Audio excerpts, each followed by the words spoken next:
Well, we're at part 3 now of the Wufoo Form Builder. Hi, it's still Doug here. You're looking at the Wufoo Form Manager. In a previous episode, we were discussing a form that I previously created, and I showed you a sample of it.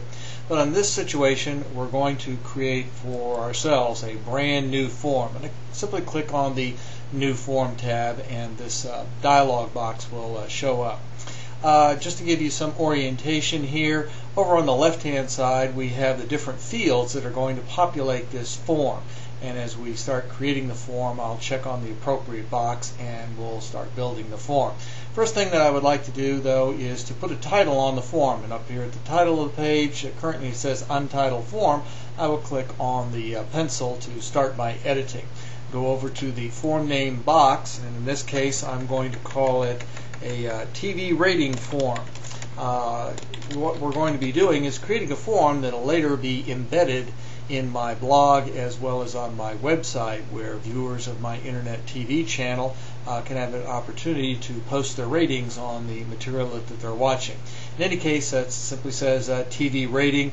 I'm going to leave it at this point to say this is my form, please fill it out, it's awesome. And then the ending message will be simply success, thanks for filling out the form. So we'll leave it at that. Let's go ahead and enter the form fields right now.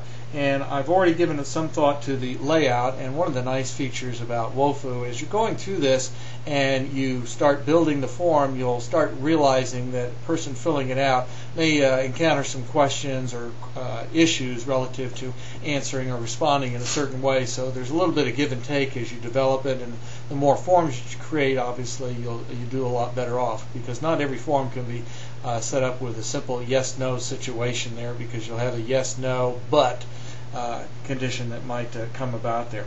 In any case, what I'm going to do is have a form that simply has some, I think we'll just have some check boxes right now.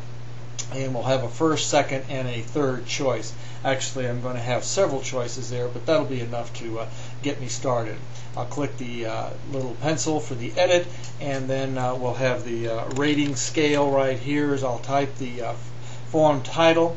Wufoo fills out a first, second, and third choice, and what I'm going to do is change it from the words first choice.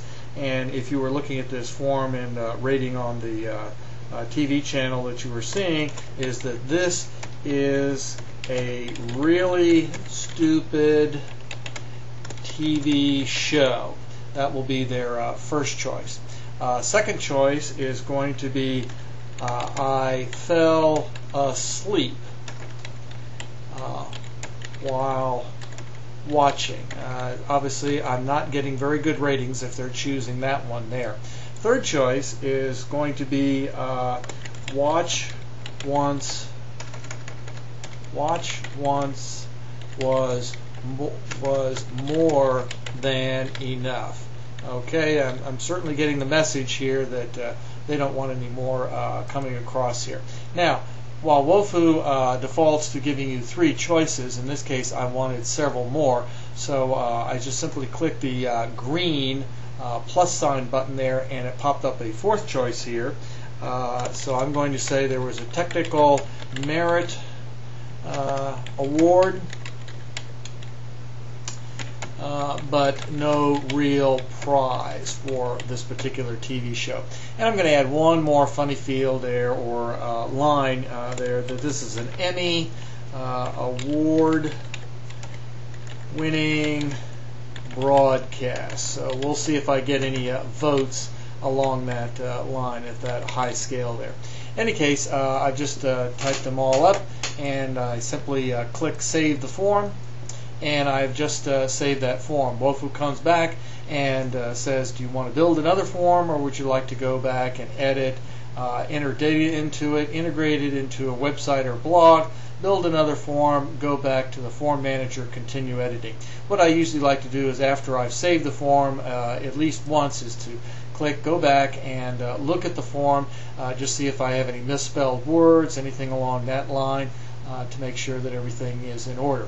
So what we've done here is we've created the actual form that is going to be sent out to people.